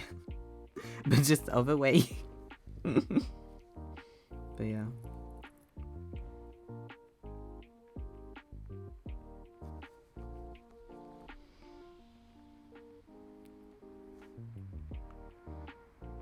Yeah, I went to...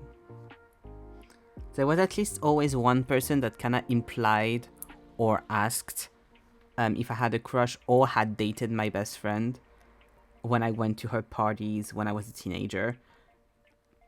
And I was always like, no, you got me confused with someone else. Or you got something wrong, but that's not what's happening here. I'm sorry to tell you. The ex thing was like the most weird thing because I must have been maybe close to her ex or something and someone pointed and they thought it was me when it was the other person. Because at that point, my best friend had an ex that was a girl, but we don't look nothing alike. So I was like, huh? You can't like really mix us up.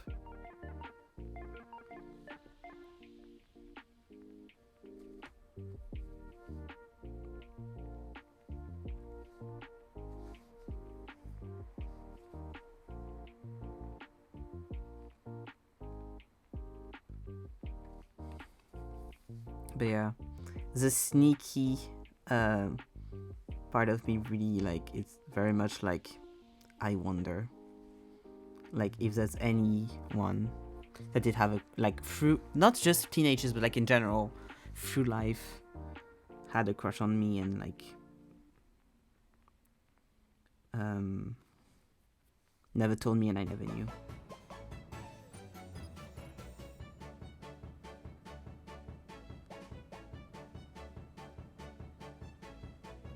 Yep.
Why is the neck cut?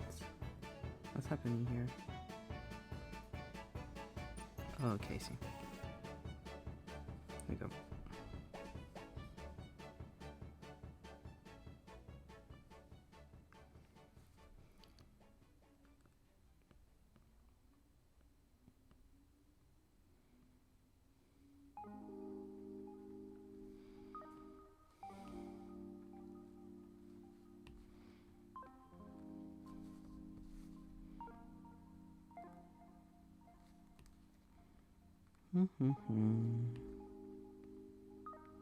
Oh, I was starting to think if I had like a fun crush story. I do have one. I mean, I didn't crush on the person really because we didn't talk long enough for that to happen. But there was someone on TikTok that I started talking to that weirdly enough, Honestly, looking back on it, he might have been lying. But we were supposed to be the same age, or like he was 1 year older than me or something, but he did look quite a bit older. And we started talking, and he was like very complimentary, very nice and stuff. Very like flirty and very obviously being like, hey, I'm interested kind of thing.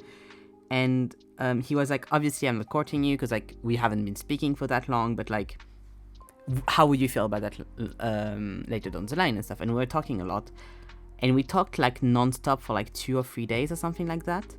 And that the dude never responded to me ever again. And I was like, that's weird. What's happening? And I got pissed. And so I mean annoyed, because pissed can also mean drunk. And obviously I didn't get drunk, but I got annoyed. And I then like stalked him online to find out what the fuck was happening. Because we were speaking on Discord, and even though his TikTok username I couldn't find anything with, the Discord username I could find his Facebook and other things with. His Twitter and his Facebook and stuff. And I found out the dude had a wife and kids. One kid. He had one kid, not kids. And he did say on his fucking like TikTok profile that he was polyamorous, but never did he say he was already in a relationship, potentially looking for other people, which is very different. Like, I'm sorry, you start hardcore flirting with someone even though you're like, you know, I'm not flirting, but I'm flirting kind of thing. You don't tell the person you're speaking with that you have a fucking wife and a kid? And honestly, I wouldn't be surprised if this was a case of his wife read his fucking Discord and the wife wasn't aware that he was saying he was polyamorous on social media. It's like, what the fuck?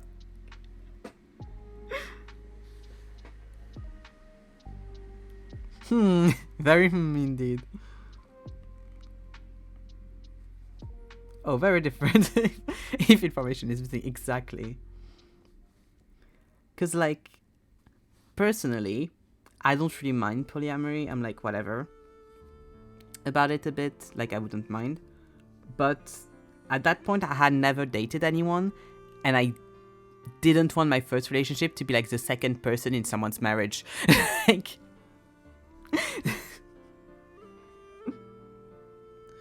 so like in the end, I was like, I'm kind of glad you didn't continue to respond to me, actually. Perhaps.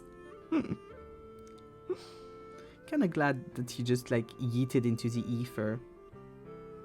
Because like, what the fuck?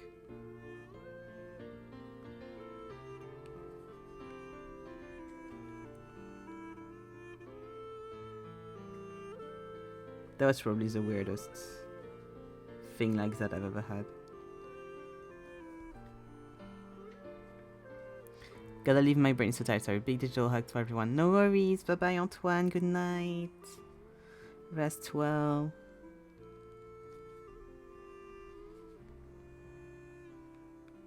God, he did look quite a few years older. So honestly, wouldn't be surprised if he also lied about his age.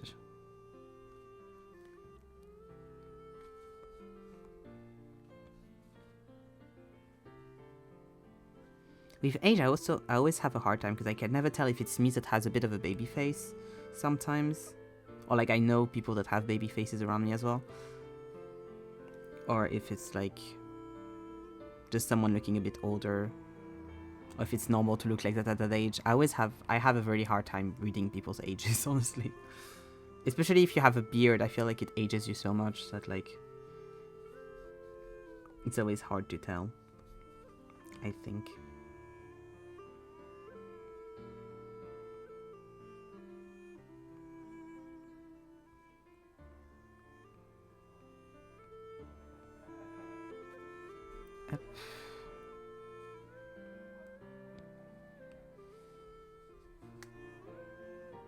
I think I look my age, but honestly, if I didn't have the beard, I think I'd probably look younger. But I've also looked older than my age for most of my life, so like now it's just regulated. But I also have a hard time telling people ages, so.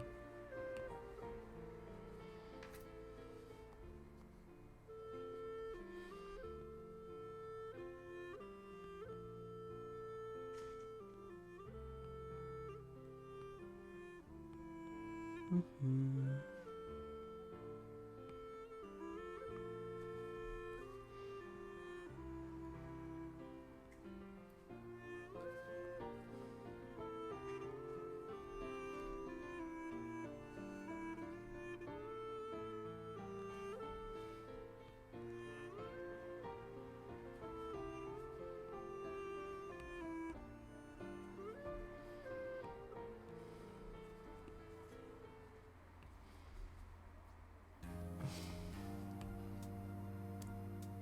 là.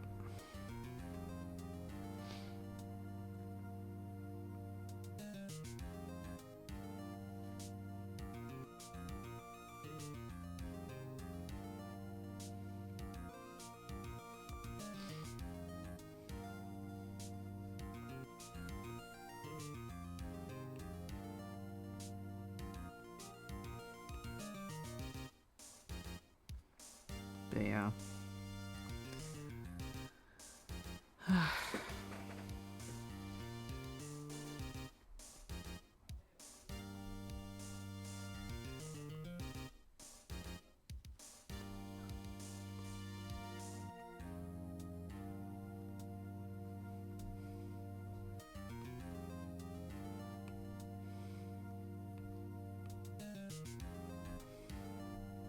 No, let's see.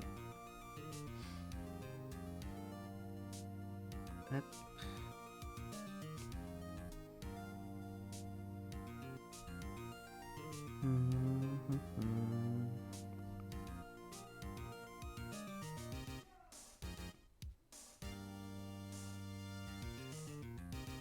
But yeah, probably idealize crushes a bit too much in my brain as well. So that changes my perception. So I'm like, oh, it's nice. Then everyone in chat, no! Burn with fire.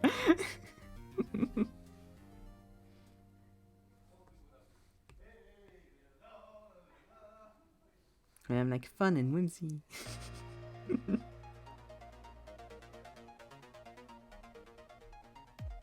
Yep.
I feel like it's probably as well, like, in general, more annoying for people that are either cis guys or taught as cis guys, like brought up as cis guys, because of the whole you're not allowed to have feelings thing. Whereas the other side of the thing is field is very much like, well, buy a notebook and write about your feelings in it all day long.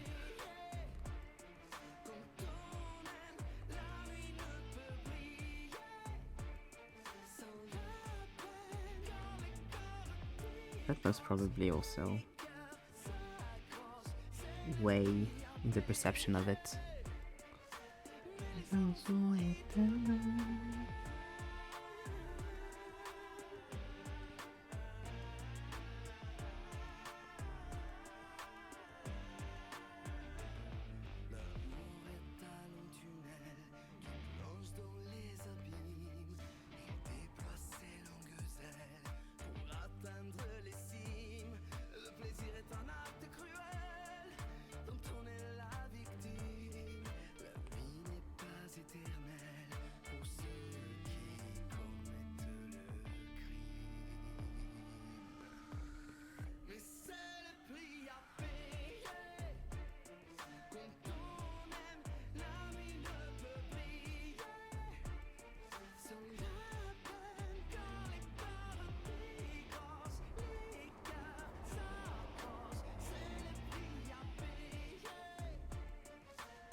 folie et passion.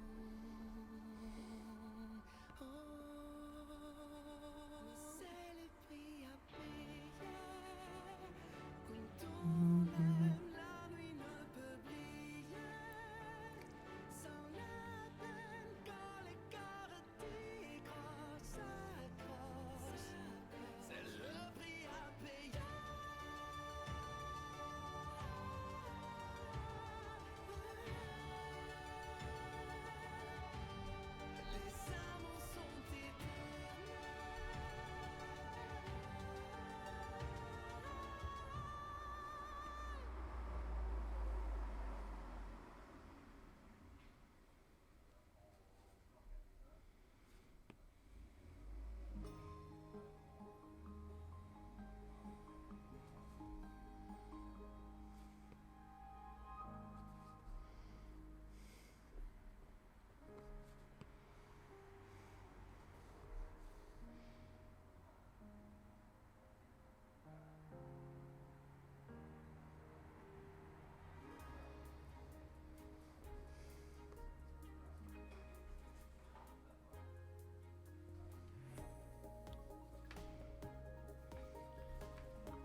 did I forget? Oh, yeah, the face.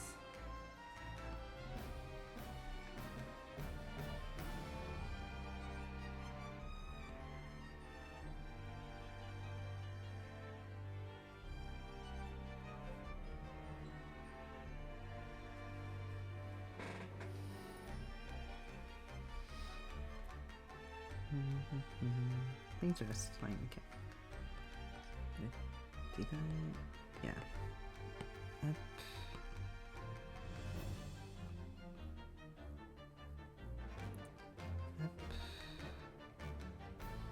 Up. Up. So. Next one. This one.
I think it'd be cute. I need to get that in the back of my brain and like not forget, because I have time. It would make no sense for me to do it now. But it'd be so cute if I made like a winter version of the PNG. Since the drawing one has like shorter shirt and stuff. Like just make another outfit, I think would be cute. I thought about that the other day and I'm like, that would be quite cute. I kind of want to do that. But I need to remember for the winter month to have a... like either... No, October's a bit early still, like November probably would make sense.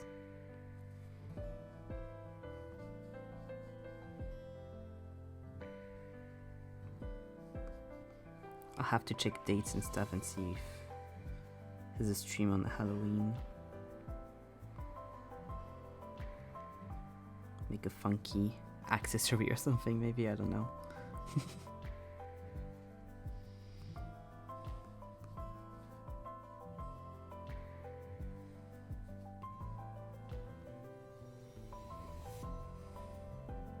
Could be cute. Did I forget? No.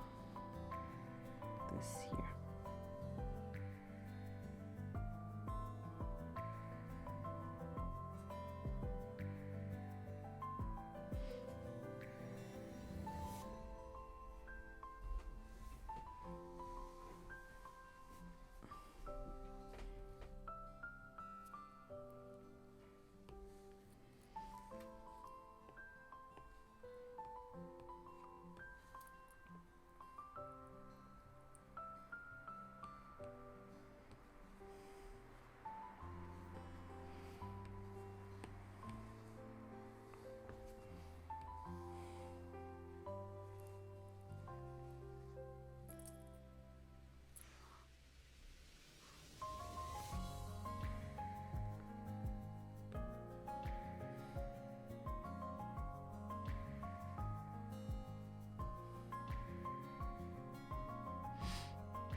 Ah. I've once again forgotten that I need the logo. No, I won't need to run that one because it'll be hidden. I need to run this one.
Okay.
Ah.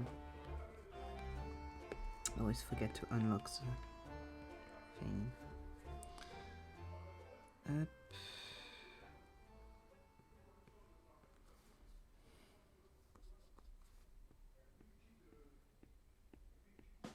we go.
True, I forgot. I put them in there because I forgot to do them.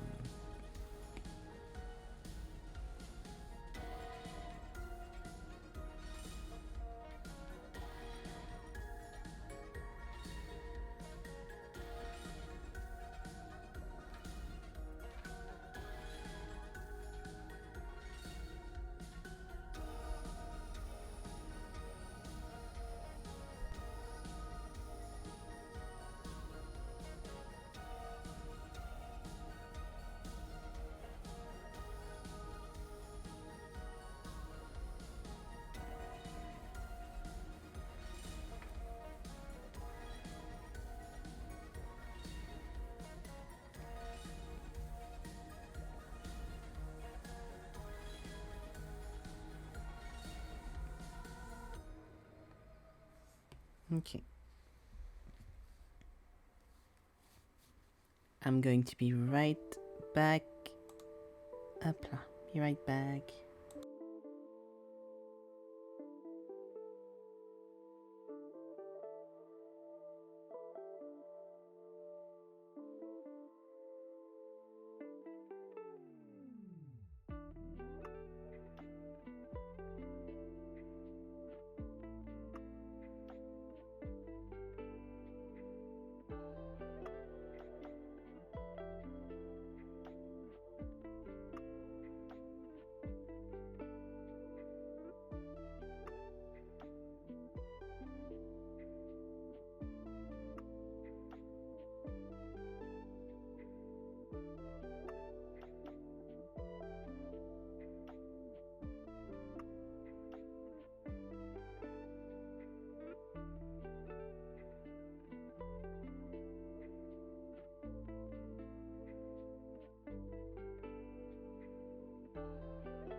Oh no, VideoTube quit.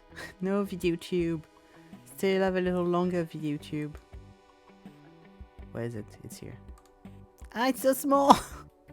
It's so tiny, what the fuck? So tiny! Look at that! 3 apples tall, what the fuck? Okay, so that's not the right one. The right one isn't much bigger. What do I do with you? Well, I guess I make you pixelated. Here you are. Ugh. Mini Evan. I'm already not that. I mean, I'm not. I'm average height. I'm not that tall already. Doesn't help. This is what I have to deal with. Ah. Ugh. Mini Evan.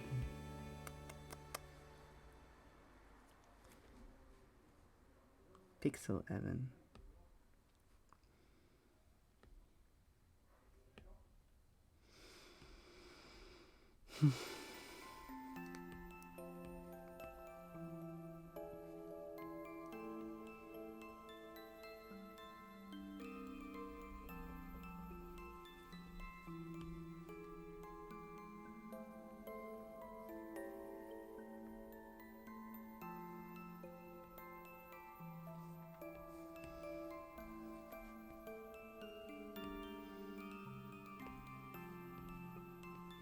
I spent so much of my life making short jokes. My life would have been so different if I was also short.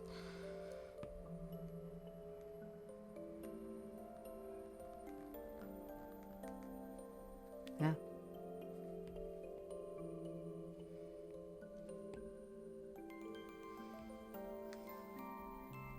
Or met mostly tall people.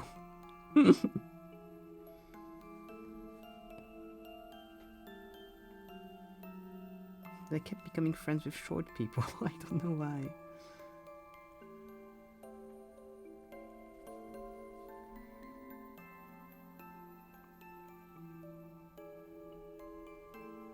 I have to start with the other one actually. I'll finish coloring the shirt, just for the sake of it.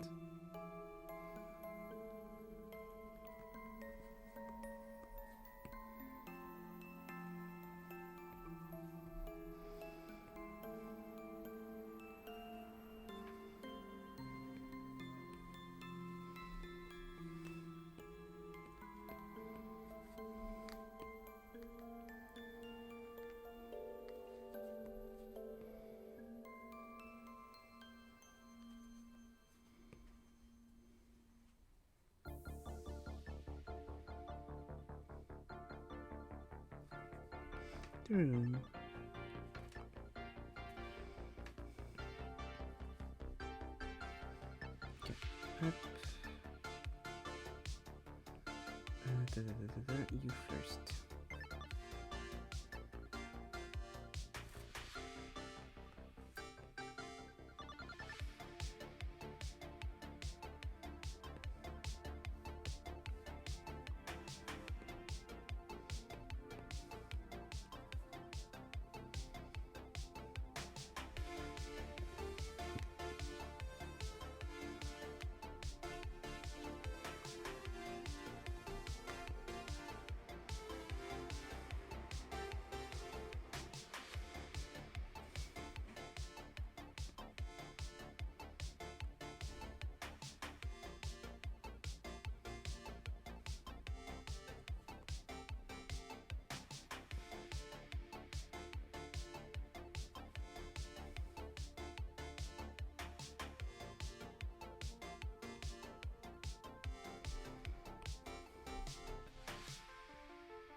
Okay.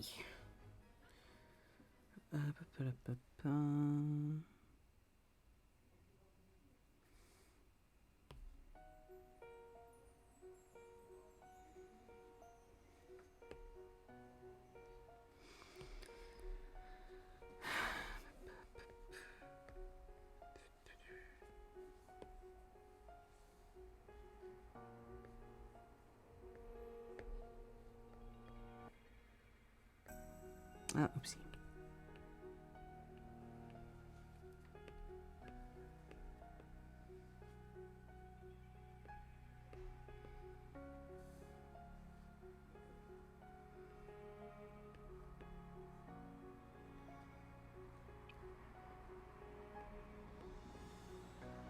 Here we go. So I'll have it all set up. I'm going to finish here for today because I'm starting to get quite tired. So probably we'll finish those sprites on Friday, I think. Because I don't think I have time to work on them in the meantime. But yeah, that's the goal. Because we'll just need to color in the outfits basically for the rest of them. Because the skin's already done, obviously. So tomorrow we have Mist 3. We got a new Mist 3. I hope we finish this age because I don't like that age. So I hope we finish the age and we get onto something else, hopefully. But I think I was going quite quickly, so hopefully we don't have that much more in that age. Then off on Thursday as always. Our time we're finishing this on Friday. Data briefing with Helene on Saturday, where we're going to finally advance the plot. And co-working on Sunday. As always as well. So yeah, that's the plan for this week. This time I didn't forget, and I put the schedule in the... I put the schedule in the Discord. Yeah. I'm going to go now. Thank you for watching. Thank you for hanging out. And I'll see you tomorrow for Mystery. Bye-bye.